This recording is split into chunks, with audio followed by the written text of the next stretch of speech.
Welcome to the second session of our electrophysiology trainee workshop, and today's topic is going to be digital signal processing 2 again, and we are going to build a little bit on top of the more basic stuff we discussed last week, and yeah, let's jump right into it. For today, we are going to look into spectrograms, some same frequency connectivity, and cross frequency connectivity. And next week will be the first statistics session, and that will be more. The first statistics session will be more general, like what to look out for, what pitfalls usually appear when like designing your own study or the like, and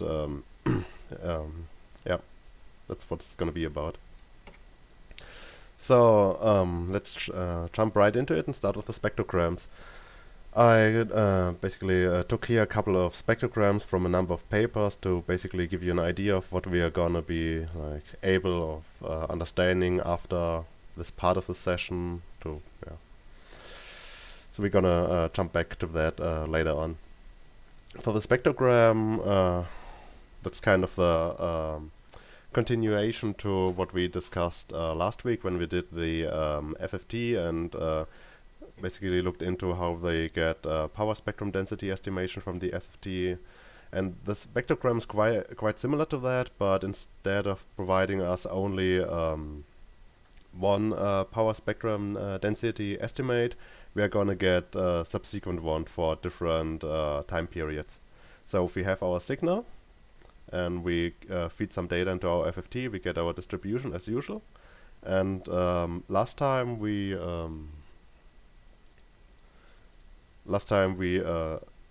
used multiple FFT windows to get basically a more reliable estimate of our power distribution in our signal. But instead of averaging them, we could also concatenate them and interpret the change over time as change in dynamic rather than something that's noise introduced. Interpreting is change in dynamic over time is basically what our spectrogram will do. So if we have our 3 different FFT windows here that basically from which we derived 3 different power density estimates, we can then plot them in some really nicely readable and understandable form, which is definitely not like that, because if you want to compare now basically how frequency component 3, which would be the green one, develops over time from time point 1 to 2 to 3, you gotta jump around while trying to read the figure, which is kind of, not ideal. Because if we want to basically look now into how our frequency number 3, which is the green one, develops over time, we have to jump from S1 to S2 to S3, and it's just not really good for reading. So that's usually not the people go with that, but rather do some matrix form where we have our frequencies on the y-axis, and let's say we have the time on the x-axis. And since all those frequencies in the first time slot contributed equally, all of them get basically filled with the same color. Whereas for the second time slot, we have a super high contribution of the green frequency, but we don't have as much power in the blue and the red one. So they usually get some bluish or darkish color, and a high contribution to the power spectrum at that point is usually indicated by a bright color, like yellow, red, or something the like. And in that form, we can way easier understand what's going on and how the power distribution is developing over time. That's about it for the spectrogram, and then I brought you a question again, and I was basically wanted to ask you if you want to have one of those spectrograms with a really high temporal resolution, like what kind of issues might you face when you try to get one of those? So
me share the results, and I think I'm gonna put them on here, so I can see them anyway. But yeah,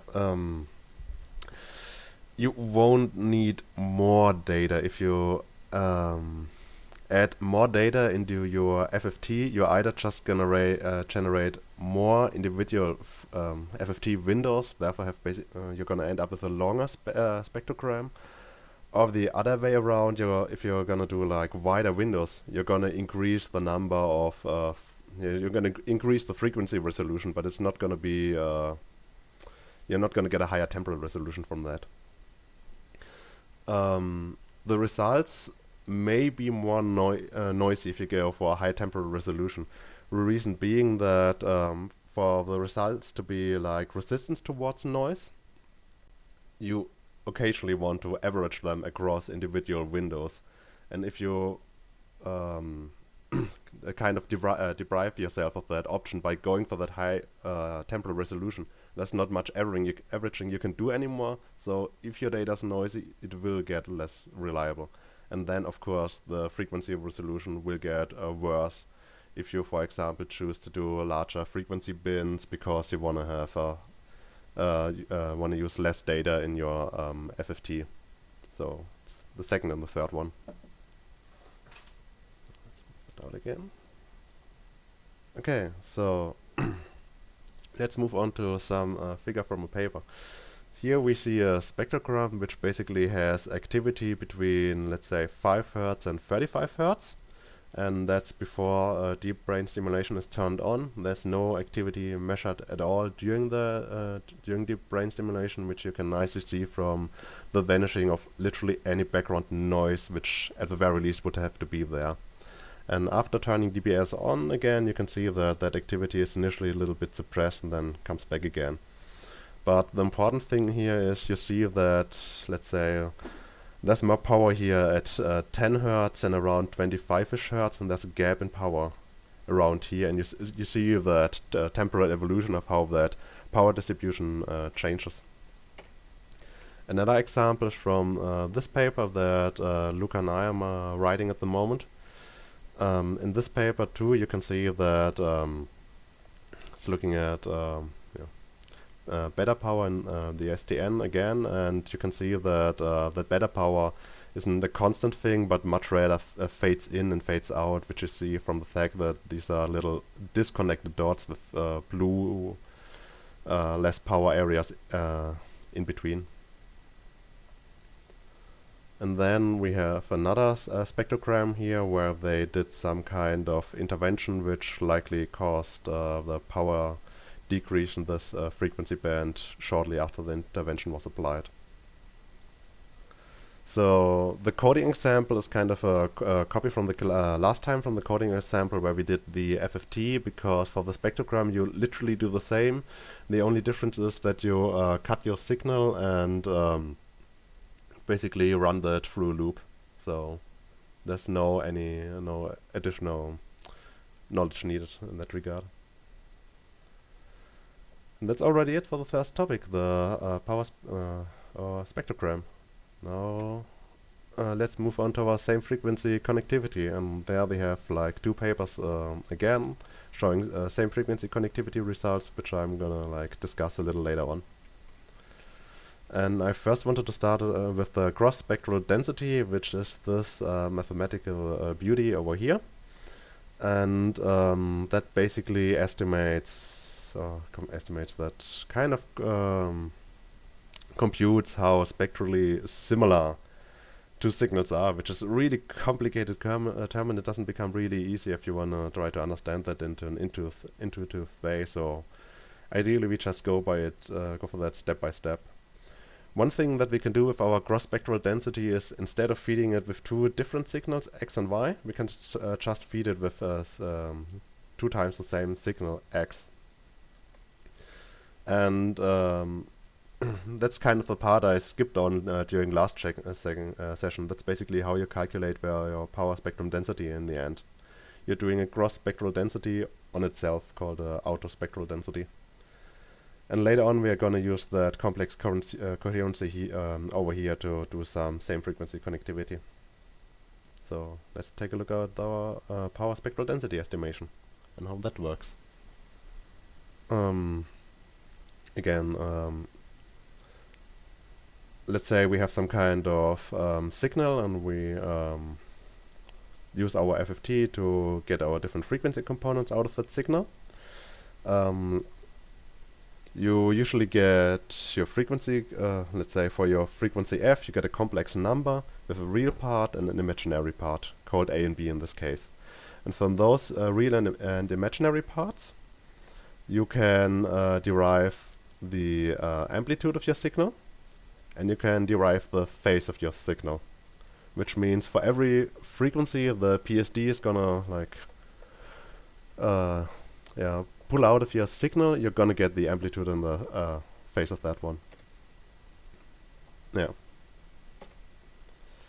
And that's basically all there's to know about the power spectral density, and that's the thing we have been discussing for, I'd say, half the first session when talking about FFTs and power in a signal.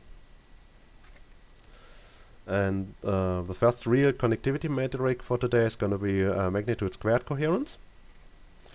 And there's a lot of math behind the thing, but generally the magnitude squared coherence is described as the equivalent of the Pearson correlation in the frequency domain, which is a really fancy description.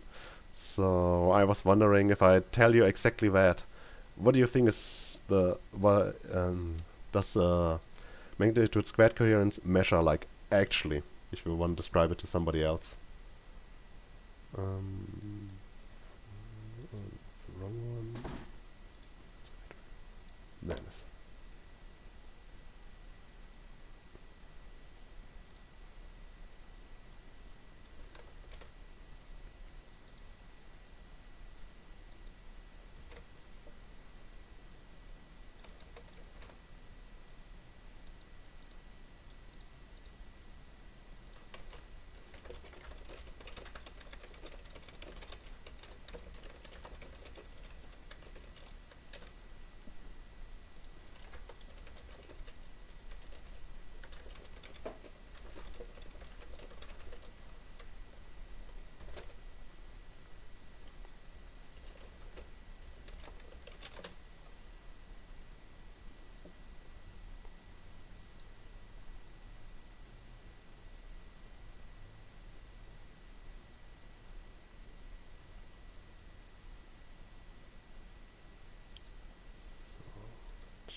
So,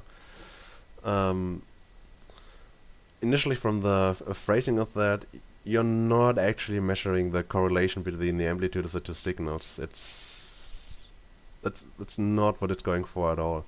You're also not measuring the phase equality of two signals. They don't have to have the same phase.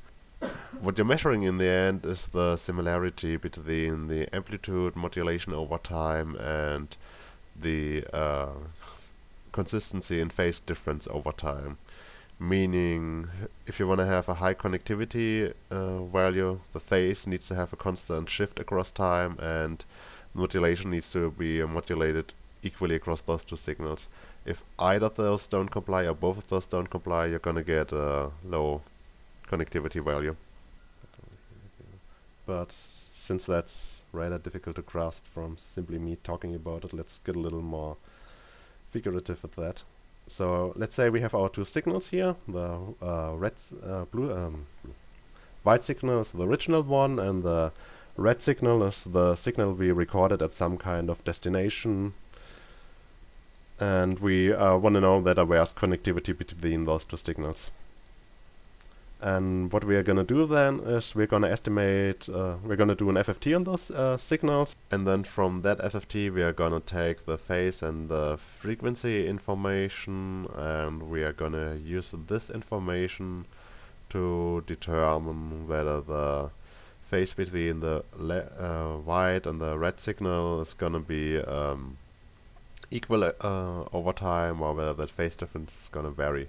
And assuming a similar modulation and amplitude of those over time, we are gonna get a high average vector here, because as the amplitude is always the same and the direction is always the same, the average is going to be of high magnitude. Whereas on the other hand, even if they had similarly modulated amplitude across the two recordings, we can have widely different phases if, let's say, those two signals are uncorrelated.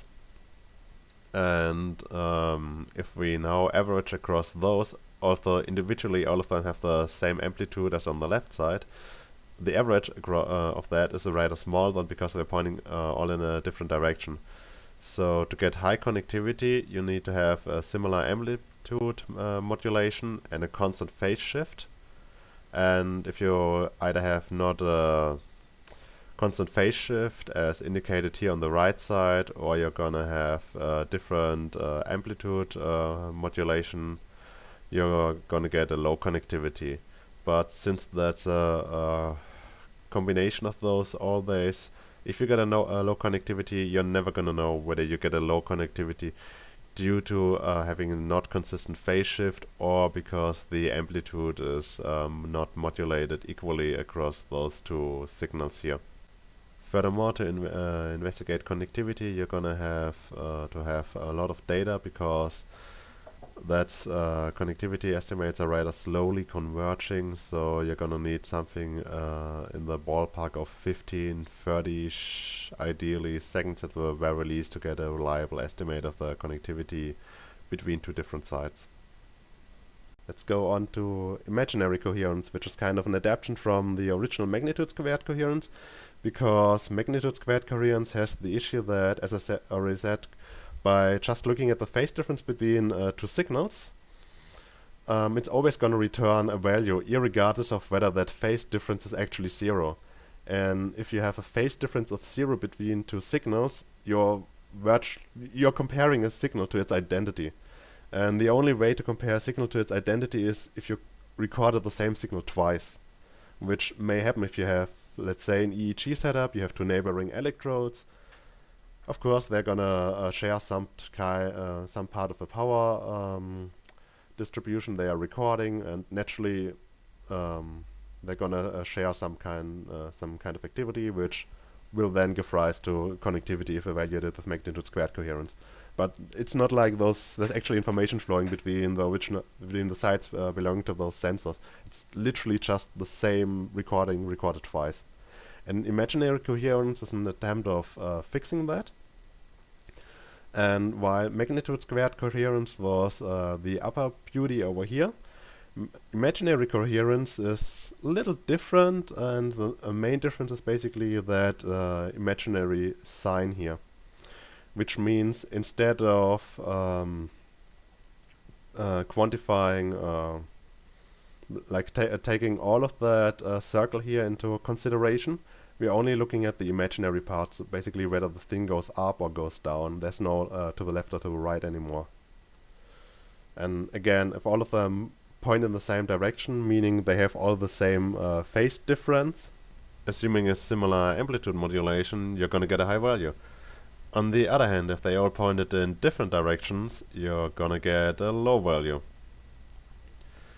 Yet, if we had volume conduction, meaning a phase difference of zero, we would only point to the very right side because we only had a real component here.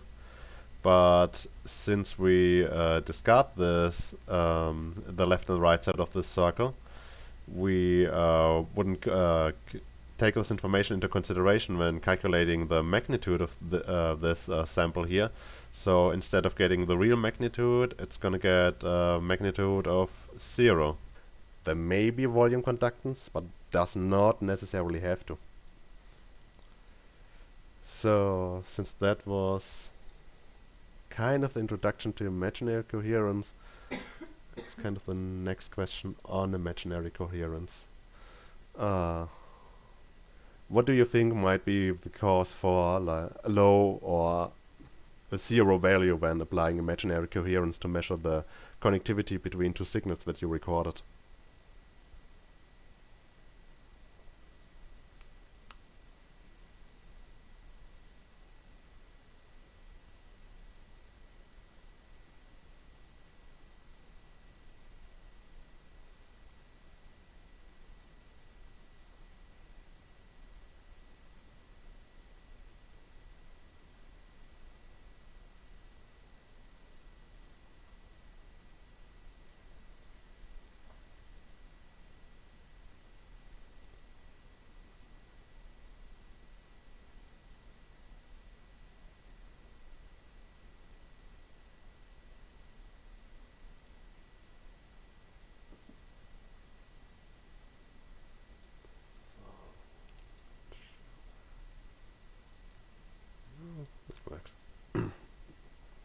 And the answer is it's all of them.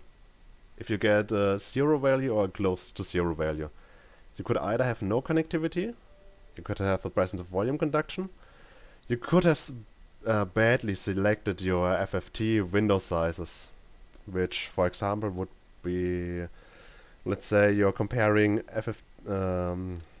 imaginary coherence between source and target at 10 Hertz, and the signal you're actually looking into at one of those sensors phases between, not phases, like shifts a little between 10 Hertz and 9 Hertz. So it gets out of that phase bin and gets in on that phase bin again at one of those sensors. You're gonna get a bad coherency score. But that does not necessarily mean there's no information flowing anymore. It's just a limitation of your measurement setup. And the last point is also true, since let me just go back. Since we're just looking basically up and down, going to the very right or going to the very left on that circle always results in a value of 0, since we're not really allowed to go to the left or to the right anymore. So whenever you have a phase shift that's a integer multiple of 180, you're gonna get an imaginary coherence score of 0. There's no higher score you could get at all. So let's move on to the phase slope index, which is kind of an advanced version of the imaginary coherence, going a little further. And let's assume we have two signals again. Of course, we want to know whether there's information flowing between the two of them. And as previously, we look into the difference between the phases of the two signals. And we look at that, of course, for a certain frequency, and then we look at the difference between the phases at another frequency. And instead of directly using this information here, we're now looking at the difference between the phase differences. And we're going to do that across a whole range of different frequencies. And the thing is, if we have an actual flow of information between the source signal and the target signal, then if we have actual information between the source signal and the target signal, that difference between the phase differences is always gonna have the same sign. Means if you're gonna have connectivity, you're gonna end up with a rather high value in case of one is preceding the other, or a super low value like minus infinity basically if one is succeeding the other. So with that one you can even get the directionality out of the signal. Yeah, and then let's just quickly jump into that one question since that just popped up.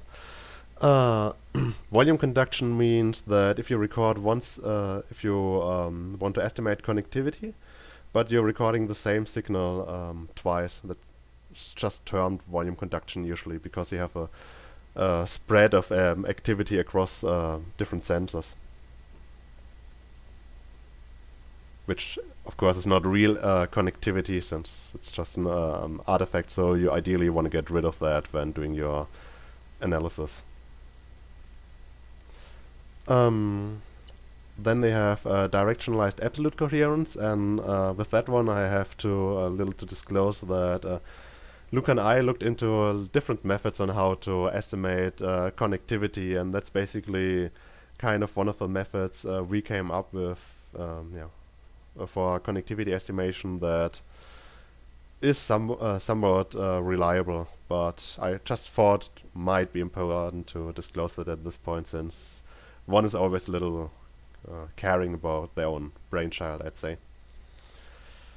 And in contrast to the other metrics, which all of them kind of try to conjure something rather new to measure connectivity, this one merely takes different connectivity metrics that already exist and combines them in a way to basically provide a reliable connectivity estimate while trying to overcome the issues of those individual metrics. For example, imaginary coherence would always turn 0 when you have an integer multiple phase shift of 180 degrees, so that's bad for measuring like the amplitude of your connectivity, but it's not as bad if you want to measure whether there's volume conduction. On the other hand, magnitude squared coherence is great for measuring the amplitude of your connectivity, but wouldn't give you a direction of your on your connectivity, neither would it allow you to tell you whether there's volume conduction. So, yeah, combining them allowed us to leverage their individual advantages a little. And then I have prepared a overview for you here, which we basically conducted in scope of that paper where we wanted to present that connectivity metric of ours. And we collected some demo data here. No, was not specifically collected, was more readily available. And we to estimate the connectivity, we took basically one signal on itself, and then we estimated the connectivity between this signal and a clone of that signal. And naturally, you would have only volume conduction with that, because the signal is compared to its identity, so the phase difference is 0, so it's volume conduction. To therefore, to simulate real connectivity, we applied some phase shift to that signal, basically moving it forward and backward in time. So if the phase shift is large enough applied to the signal, you would have real connectivity, whereas if it gets smaller, becoming 0, you would enter the vicinity of that volume conduction artifact area again. And at some point you're going to grow out of that again into that real connectivity area again. But that's me speaking a lot. I'm just going to give you some data here. And first we applied absolute coherence, and as I already said, absolute coherence is super great at detecting the magnitude of the coherence. Since it's 2 times the same signal, there's no additional noise introduced. The signals match to each other perfectly. It's only the phase that's shifted, so we should get like the highest possible score, and we are getting a straight 1 at all of them, which is perfectly what we wanted in the first place. Then we well, with the exception, of course, that at 0, it doesn't register that there's volume conduction, which is kind of inconvenient for starters. And then the other disadvantage is with absolute coherence, we don't know whether the information is basically flowing from the sink to the source or from the source to the sink. And that's handy to know. So the next one we evaluated here was imaginary coherence, and here you're seeing that issue of those multiples of 180 degrees phase shifts becoming 0 in effect. The maximum value you can have from your imaginary coherence is dependent on the actual phase shift between 2 signals, which is difficult if you wanna like evaluate that later on, because you're gonna get a bounded value which cannot be higher than 1. But if I got a value of let's say 0.7, I don't know if I got like a mediocre connectivity score or I just a phase shift that aligned to a value of 0.7. I'm actually having a super great connectivity score. So handling that is tricky. Then we have the weighted phase lag index here, which is another metric that we looked into. I didn't describe it in the course of in the scope of this workshop, since I thought it would go a little beyond the time scale in the end. But as you can see, it's getting closer to what we actually want to see. We are having some limited directionality here on the left and the right side, but as you can see, after 180 degree, that directionality estimate flips again and becomes incorrect over here and over here.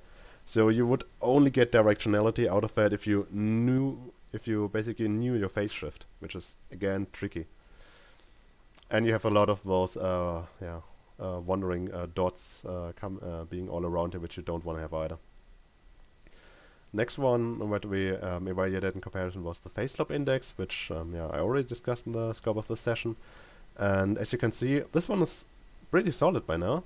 We are gonna get we're having a pretty accurate estimation of a direction being defined by the sign here, going in one direction, going in the other direction later on, and in the middle it becomes kind of jitterishy. And the reason for that is that for those PSI values to be like evaluatable, yeah, to be able to evaluate them, to analyze them later on, it's recommended that they are divided by their variance.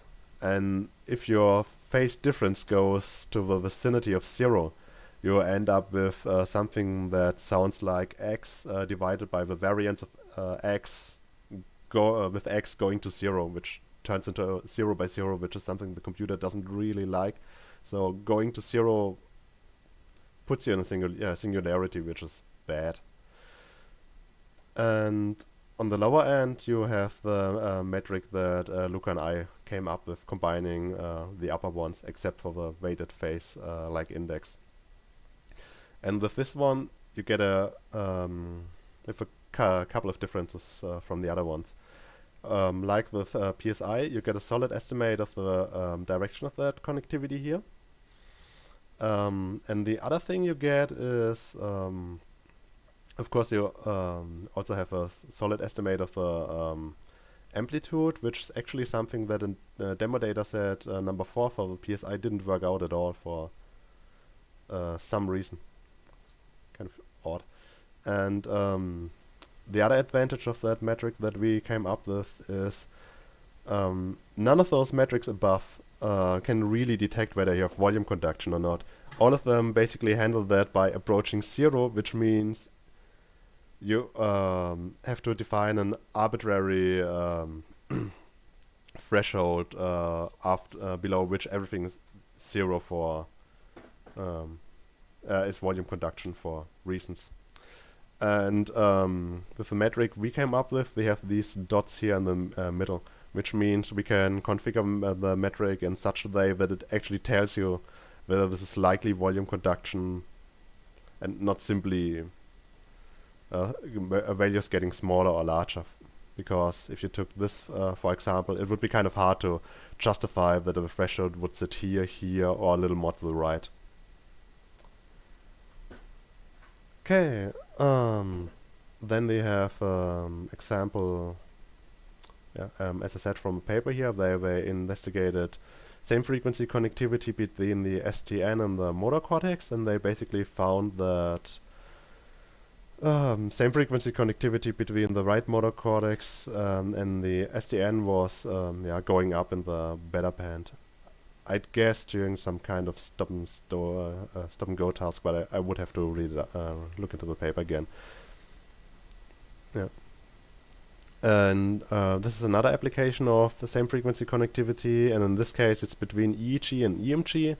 And if that's basically directional wise going from EEG to EMG, that's usually interpreted as kind of movement commands going to the muscle, whereas if the connectivity flows the other direction, which has also been observed from the EMG to the EEG, it's estimated that some kind of sensory feedback.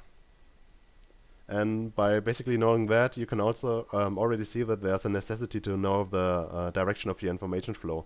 Because if you just applied magnitude squared coherence here, you wouldn't know whether you're actually looking into, let's say, sensory feedback or whether you're looking into motion control, if that's what we are measuring in the end at all.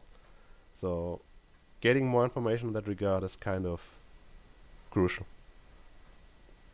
Okay, and I think last part for this, this one is a code example where from that framework of mine has that connectivity function implemented that Luca and I came up with, but it also contains like all of the other free connectivity estimation functions. So if you basically want to go for any of the other ones, just feel free to go with them. I just went with this one for the example since it in the end had the most parameters. And with this one, you just feed it with some data of your first signal, you feed it with some data of your second signal, and Then you give it some minimum frequency and some maximum frequency, and then it's gonna estimate the frequency across this frequency band. Because the DAC and PSI are not able to estimate the connectivity across a single frequency anymore, considering that they have this multi-frequency approach, hence you need to estimate it across multiple frequencies. Of course, getting a worse frequency resolution or needing way more data to get smaller frequency bins, something the like. Yeah, and the rest of the parameters are what you basically already know from an FFT. Then you can decide whether we want to have a directionalized output or not. And the last two parameters are designed for tuning the volume conduction detection, which is actually something I noticed while writing that paper, that has to be done on a per investigation basis, or at least I'd recommend it. You can take a signal of yours that you recorded, and in that framework of mine, there's a demo tool to basically estimate how you would have to calibrate those parameters to get the ideal output. And that would basically allow you to calibrate those parameters to the noise you observed or to the other factors introduced from your recording setup or whatever. And that's kind of really crucial in the end to get a reliable estimate of what you're looking into in the first place. Okay, another question, could two sources have a constant phase shift but not be connected but receive a common input at different latencies? Yeah, sure.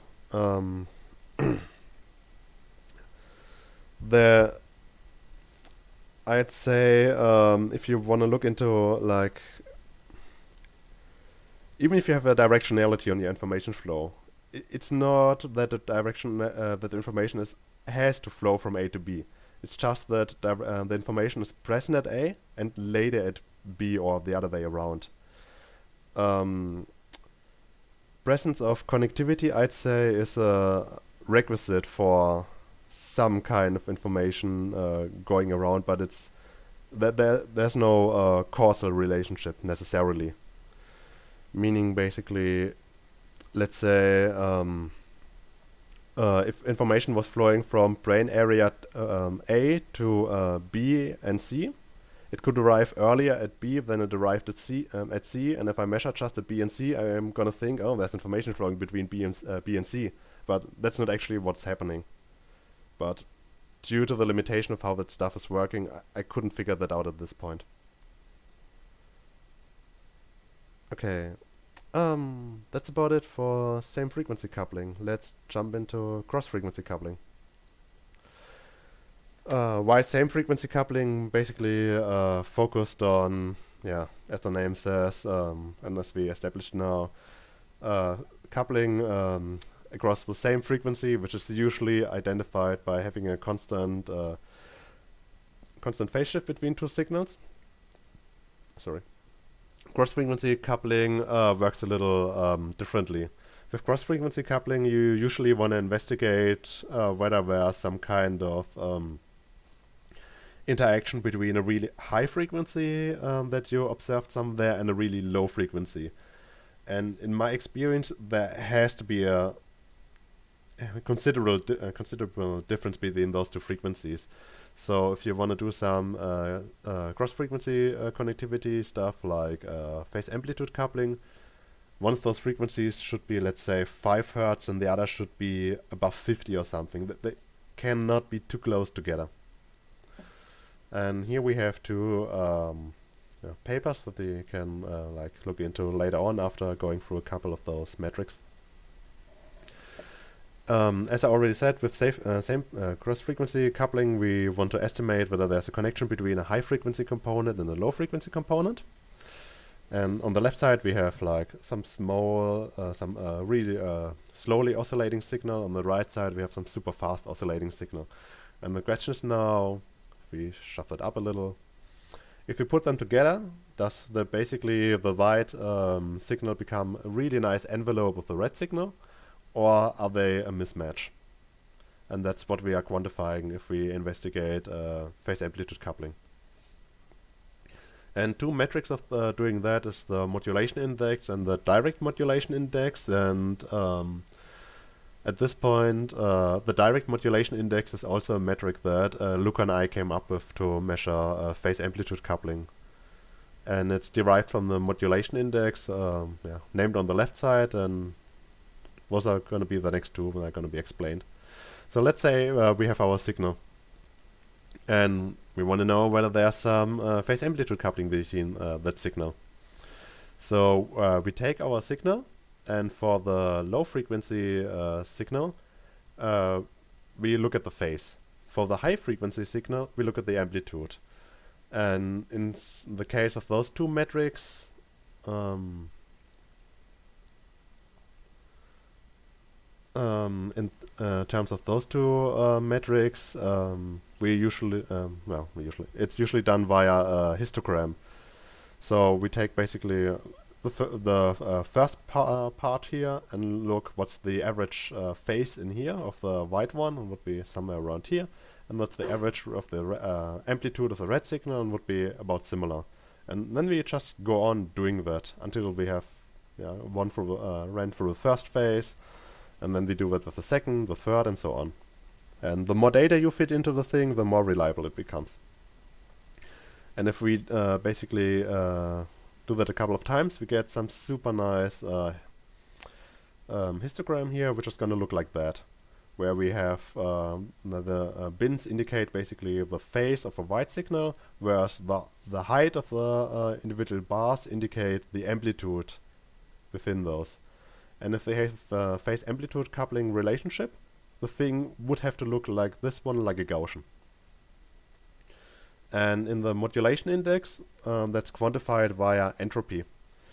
And entropy looks into whether the thing is equally distributed. And since Gaussian is not an equal distribution, you get a rather large difference, hence you get a high PAC value.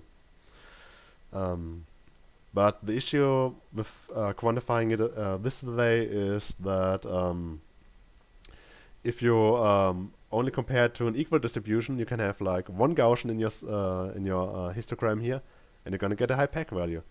But if you had two Gaussians, you're not looking at a PAC match anymore. One of the frequencies you're looking at is a mismatch, because you would only be allowed one. But if you had two Gaussians, and you compare it with the equal distribution, you're still going to get a high value. And if you get three Gaussians, you're still going to get a high value either. It's just going to get closer to zero if you basically have an indefinite number of Gaussians at some point. Which is why Luca and I decided to alternatively quantify this here with a sign fit. And then take the mean squared error between the sign and the histogram. And then we termed that the direct modulation index. Another way of looking into that is the phase locking value, and that one works a little differently, whereas the other two basically were kind of built up on those histograms. The phase locking value takes the takes the amplitude of the red signal here, and then it takes the phase of this amplitude, and it takes the phase of the white low frequency signal, and then all it does in the end is just compare phase to phase. And if those are similar, you're going to get a high PAC value. And the last one is the mean vector length.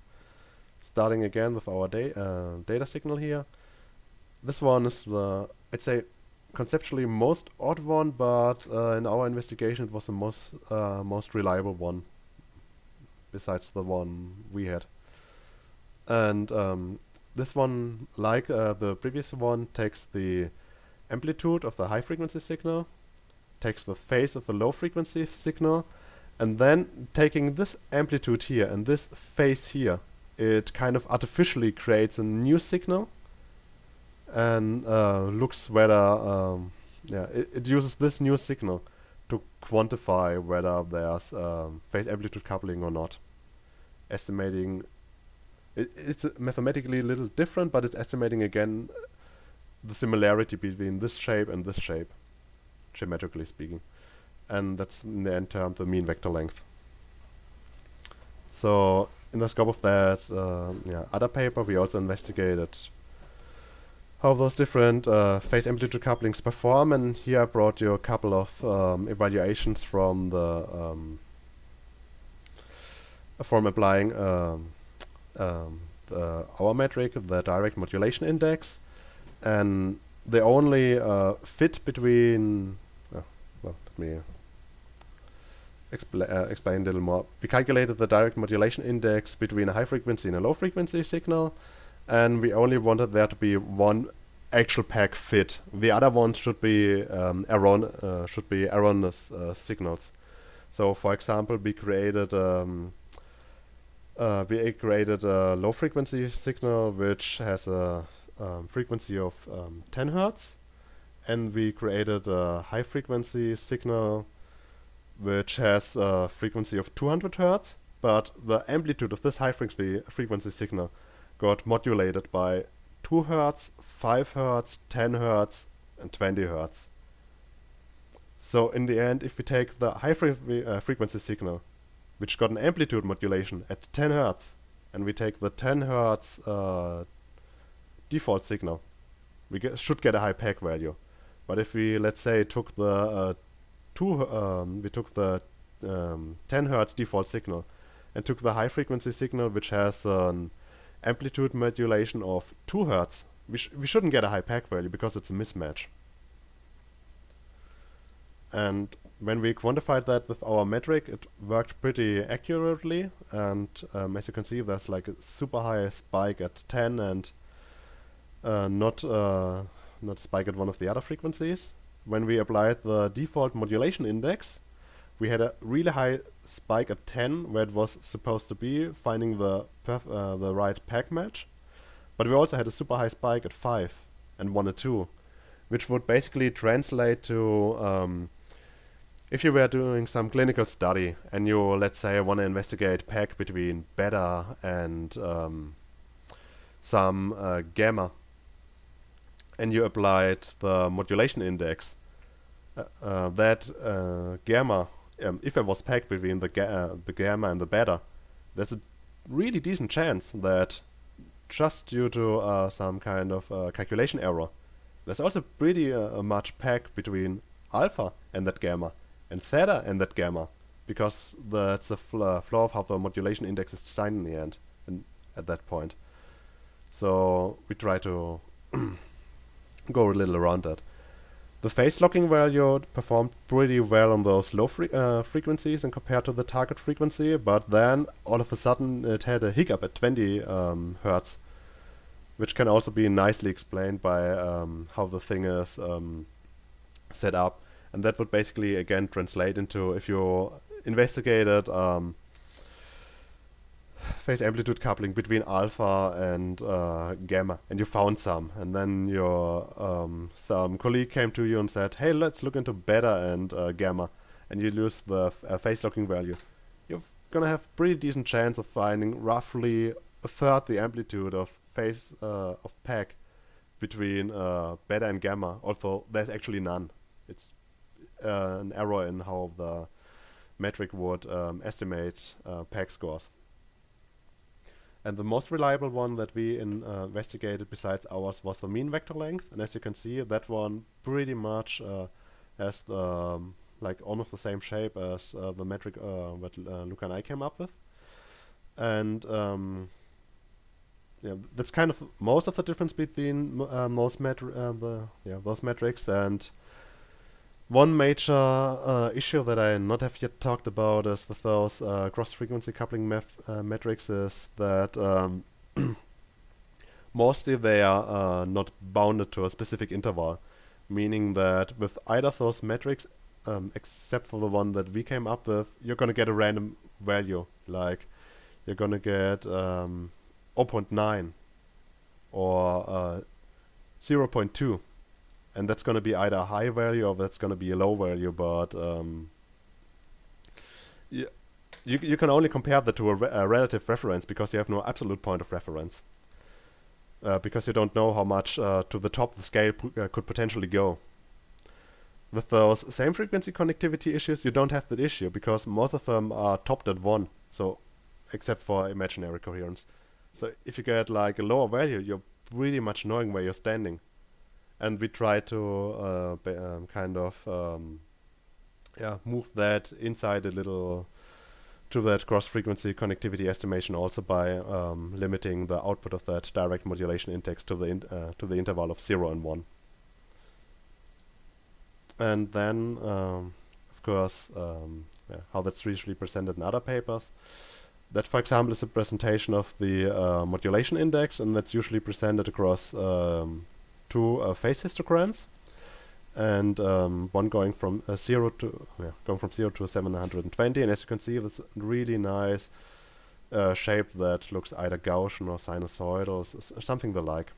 Yep, so. And that would basically indicate a high peg between the investigated theta in this case and gamma.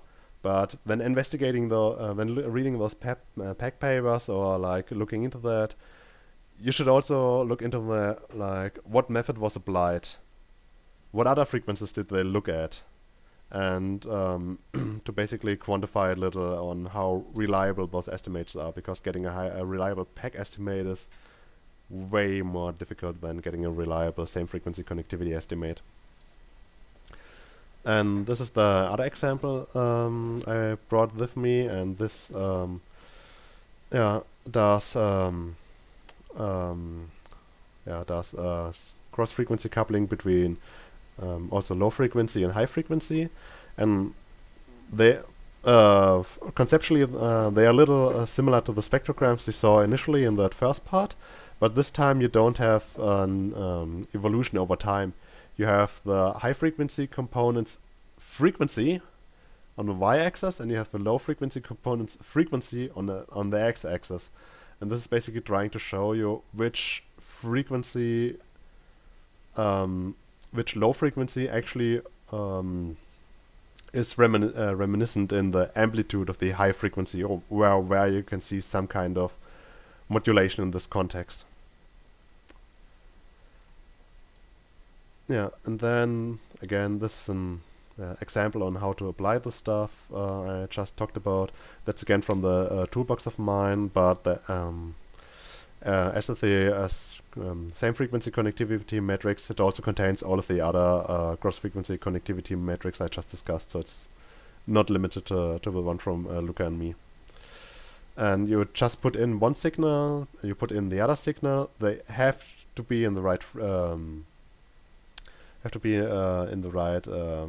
frequency bands, and then you define the frequency bandwidth of those histograms, and you can define whether you want to have some smoothing in that, and usually you want to have some smoothing on that, otherwise they become a little jittery. And the last thing here is simply how much iterations you want to give the sign to fit on your data, which usually 200 is enough. Okay, that's about it for this session, and I hope that was insightful to you. And next session is gonna be about statistics 1, where I promise I'm gonna have like a lot more polls, and there's going to be a lot more interaction. With the digital signal processing 2 stuff was hard to get that interaction in there, but it's going to be way easier with next session in the statistics part. So that's it about for the presentation part of the session, and then I'm gonna cut the Q&A part.